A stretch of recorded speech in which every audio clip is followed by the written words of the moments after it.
I want to start today Be'ez Hashem with a Moedik Rabbeinu Yoina. This is a Gavaldik Rabbeinu Yoina that we want to live with, we have to know, and Be'ez Hashem we have to keep as well. Rabbeinu Yoina tells us in Pirkei Avos, there's a Mishnah in Perek Hey, in Pirkei Avos. Everybody knows the Mishnah, it's a famous Mishnah. Now we're going to explain the Rabbeinu Yoina. Mishnah says, that if a person embarrasses somebody else in public, in front of other people, causing the person to lose the blood in his face and go white, so you embarrass somebody in public, there is no chelik in the next world for you. It's a very scary thing to say, but the Mishnah says it. How to explain that Mishnah, we're not going to understand right now. But we're going to learn a Rabbeinu Yoina on that Mishnah. Rabbeinu Yoina tells us as follows. Rabbeinu Yoina says that we know by Shabbos Kodesh, there's something called an Av, and there's something called a Tolda. There's an Av Malacha, that's doimer exactly to what they did in the Mishkan, and then there's the Tolda, which is very similar, but not exactly what they did in the Mishkan. In other words, it only differs in the action that they did, but the punishment is the same. The severity is the same. On Shabbos, there is no nafkamina between an Av and a Tolda. If you machal Shabbos with an Av and a Tolda, the same punishment.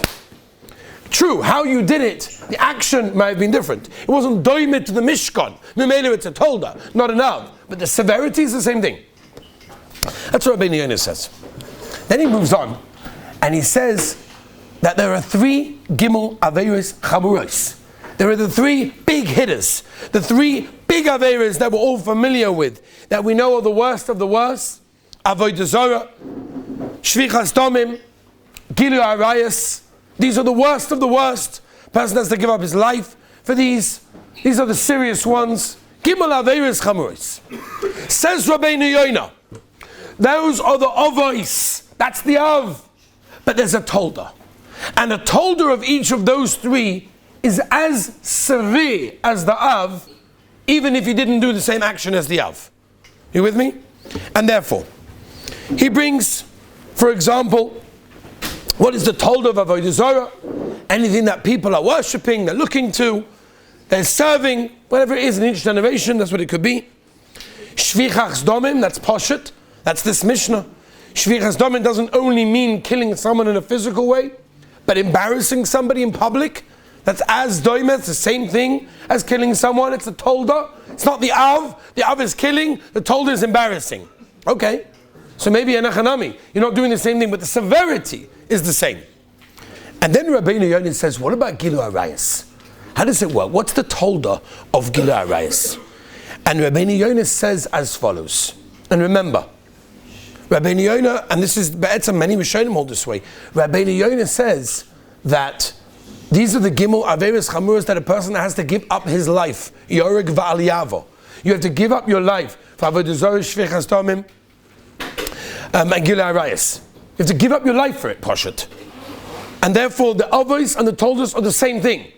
And just like you give up your life for the Av, you have to give up your life for the Tolda. Says Rabbeinu Yoina, what is the Tolda of Gilu Arayas? Says Rabbeinu Yoina, Hamistakel, Oledaber, Yoreg va'al yavo. Then a person is mistakel ba'arayas. It's yoreg va'al yavo, that means he has to give up his life rather than commit the issa, than commit the aveira, even though it's not the av, it's the Tolda, it's the same severity. And he brings there's a scary Gemara. Sanhedrin Ayin Hey tells us the Gemara. We wouldn't be able to say this Gemara if not for the fact that the Gemara said it.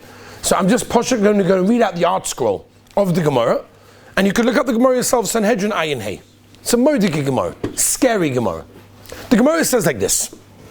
There was a man who saw a woman. Happens. Saw a woman. But he didn't just see this woman. He fell in love with this woman. And he fell in love with her in such a deep, emotional way that he wasn't able to sleep. He wasn't able to eat. He was going crazy. He was losing his mind. He didn't know what to do. And it got to the point that he became sick. He became so sickly in love with her that he didn't know what to do. He was losing his mind emotionally, physically, mentally. He was going mental. He didn't know what to do. He went to his doctor. So I'm ill. There's something wrong with me. The doctor asked him the history, what's going on, this, that, and the other. The doctor said, I'm going to tell you something, this is a very serious situation. This is very serious. You have to sleep with that woman. And if you don't do that, you probably will die. You may die. You have to. You have no choice. It's either one or the other. Choose. Either you sleep with the girl or you die. Choose. She says, I just need to ask my rabbi the shaila. So he calls up his rabbi. You know, there's people that rabbi, just have a very small shaila for you. Like, Erev Shabbos, you got a minute just to ask this really very small shaila. My doctor told me that I have to sleep with her. So it's okay, right? It's B'koach Nefesh. It's B'koach Nefesh. Come on. Every hatter in the world. Got to do this. What can I do? It's a mitzvah. No, now it's already a mitzvah. Right? It's B'koach Nefesh. I have to do this. Zogt his Rav. Chas v'shalom. Yoreg v'al yava. You give up your life, you'll die before you sleep with her. So what am I to do? He goes back to the doctor. And he says, doctor, my rabbi said I'm not allowed to do this. Right? We follow Das Torah. That's what we do. You didn't follow Das Torah. We get a psak. We listen to it. So he went back to the doctor. He said, what do I do? Doctor said, I hear. Okay, fine. Say that. So what if a different mahalach? Next mahalach is she should stand in front of you naked with no clothes on. Hopefully that will be able to calm you down and that will be able to fulfill whatever it is that you need in your desires and you'll be fine and you won't die. He said, okay, this for sure he'll let me. He calls the rabbi, just a very small shaila. My doctor said, if I do this, I'm good. Yoreg val yavo. You have to die before doing that. Okay? What do I do now? So he goes back to his doctor. No, the rabbi doesn't let, can't do that. Okay, she should talk to you from behind the wall. You don't even see her. You don't even see the woman. But she's talking to you. Nice things. Went back to the rabbi. There's no shaila about this. Come on. Hearing the like, come on, seriously? What type of rabbi? Like, come on, seriously. Went back to the rabbi. You have no choice. Now, according to one man, Dom and the Gemara, she's a pnuya, what's the pshat? Mein Genuvim, okay, so Shovovim, lot to talk about. Rabbi, there's tons over here. But just to give you ideas of Rabbeinu Yoina, pshat and Pirkei Avos. Hamastakel ma'arayis. When a person is looking, it's not stum. It's mamish the tolda of Gila Arayis that a person's Yorig Valyava. He has no choice. It's often a Gemara, Sanhedrin, Ayin Hey. What's he going to do with that? It says a Mordecai Gemara in Yuma. Ayin Dalad Amid Beis. The bottom of Ayin Dalad Amid Beis in Yuma is a Mordecai Gemara. The Gemara says like this, talking about the mon that we received in the Midbar. So the Gemara says, Hamalchichu min ha-midbar shelo yadon obesecha leman anoischa. Right? It's a pasuk, the Gemara darshans, that the Rabbeinu Shalom gave us mon in the Midbar. Why? To afflict us. I don't understand. That's why he gave us the mon? I thought we got the mon in order to be able to eat. I thought we got the mon in order to enjoy, to be able to survive. What does that mean? The pasuk says clearly it was there to test us. It was there to afflict us. What does it mean? Explains the Gemara, Yuma Ayin Dalad Amid Beis. You cannot compare ein adoim as someone that's got pas b'saloi and someone that does not have pas b'saloi, meaning they didn't know when the next meal was going to arrive. You know how hard that is? Yeah, they got lunch right now. They have no idea if they're going to get dinner tonight. That's very, very difficult. That's leman anoischa. That's what it means that the mon was given to afflict us because we didn't know when the next meal was. Says the Gemara, that's why it was an affliction. That's according to one man da'oma. Others, then the Gemara continues to say, Ein adoim is someone that sees his food to someone that does not see his food. Meaning the mon looked the same every single day. It almost got boring. It almost like monotonous. It's not geschmack when you don't see the nice vibrant colors and the textures and the shapes and everything that we have over there. It looked the same and therefore it didn't fulfill their hunger in the same way as regular food. That's pshat, what the Gemara says, pshat in the pasuk. Okay?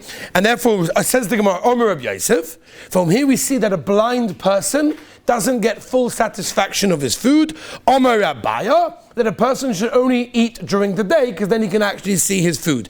Continues the Gemara, Rabbi Yisrael. Listen to this. Toiv mare einayim be'isha yosem megufa shel maisa. First Gemara, Yuma Ayin Dalad Amid Beis. What does that mean? That means better is the sight of the eyes more than the walking of the soul. Omer Reish Lakish, good is the sight of the eyes looking at a woman more than the maisa itself.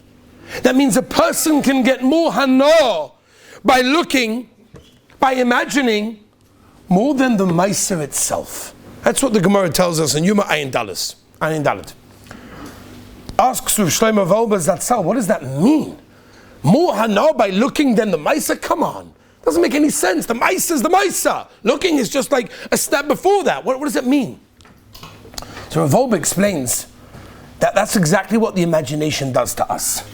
And if you think about it, we don't have to look far. This is exactly what Hollywood does. What Hollywood does is they give us in the movie exactly what we need to see, but then stops. And it leaves the rest to our imagination. And that's much, much worse. Because in your head, all things are going on of what could have happened, should have happened, would have happened. And that's exactly what we're doing. The imagination is building up. What could have happened, this, that, and the other. It's an amazing thing. Revolver, that's Pshat in the Gemara, Yuma in Dalet.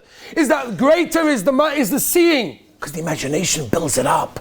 And you think this, that, and the other. I asked a group of boys a number of years ago, tell me what's worse? A book that describes terrible things that shouldn't be described and shouldn't be read, or a movie that has those things in the scenes. All the boys told me the same thing. The book is way worse because the imagination goes in and builds up all sorts of things. This is Pshat in the world. This is Pshat in what Hollywood's trying to do. This is Chazal. This is the worst thing possible. That's why a sight is much worse. That's how careful we have to be with our eyes. That's how careful we have to be where we look with our eyes, because our imagination takes it a step further. And Rabbi say, let's just end with this. There's a Moedik Chassam Sofer. The Heilige Chassam Sofer brings from the Rebbe of Nosson Adler. There's a Moedik Gemara in Avodah Zarah. The Gemara tells us that when a person is very, very sick, when he's about to leave this world, he's extremely sick, he's a shchimere, he's mamish, very, very sick. He's in bed. And Zuk the Gemara, the Malach HaMoves, is standing over him. And the Gemara says in Avodah Zarah, the Malach HaMoves is molei einayim. It's full of eyes. This Malach HaMoves is full of eyes. Ad kan Loshen HaGemara, Zuk the Heilige Chassam Sofer from his Rebbe of Nosson Adler. What's the Pshat in the Gemara? Zuk of Nosson Adler, I'll tell you Pshat in the Gemara, that when a person looks at something down here in this world, it creates an eye. And the Malach HaMoves receives that eye. And when a person is about to leave this world, all those eyes from all of those sights that he saw, if he was not masakin it, if he did not fix it up, come back to haunt him right before he leaves this world. Some Sofer says sometimes you see a person shaking and trembling before they leave the world, before they die. It's because they're seeing the Malach HaMoves full of those eyes of all the things that he created while he was in this world. Rabbi said what you look at penetrates. The eye is the thinnest barrier into the neshama. It penetrates all the way in. You have no choice. It goes in, and once it's in, it's very hard to remove. It can be removed. We'll talk about it in coming weeks. But we have to know that it creates a connection. And everything we look at is real. And I'll just end with this. The Gemara in Kedushin Daf Pei tells us like this, that some of the Tanoim were laughing at those that look at women, those that Ovi Averi and Inyoni Arayas, like, come on, what's the matter with you? How can you look at these women? So the Rabbeinu Shalom gave permission for the Satan to dress up as the most beautiful woman that ever existed on planet Earth and test some of these Rabbonim to show them that it's not so simple. To show them that it's an Aveira, which is an Aveira, but it's a hard test. And don't laugh at those people that fall, don't laugh at those people that don't do it properly. And the Satan came down dressed as the most gorgeous woman in the world, and Baruch Hashem, they passed the test. It was okay. Ask the Ben Ish Chai on the Gemara, I don't understand. What was the pshat that the Satan had to dress up as the most beautiful woman? Just bring the most beautiful woman. What's the pshat that the Satan has to dress up that way? Bring the most gorgeous woman in the world. What's the pshat? So the Heilige Ben Ish Chai, pshat like this. If those Rabbonim would have fallen and looked, it would have created a connection, and a real connection. And therefore that's much harder to erase. And therefore the Rabban Shem was not maskim that it should be done in human form. It had to be done in a malach form, in a satan, and therefore there would not have been this creation. Rabbi say what we look at affects us, and it stays with us for a long, long time. Yes, we can be masakin it. Yes, we can fix it up. We'll talk about it in coming weeks. But Akoponim, remember, when you get that taiva, when you want to look, just remember, that connection is there, the eyes remain there, it goes into your neshama. Next week we'll continue. Have a wonderful day.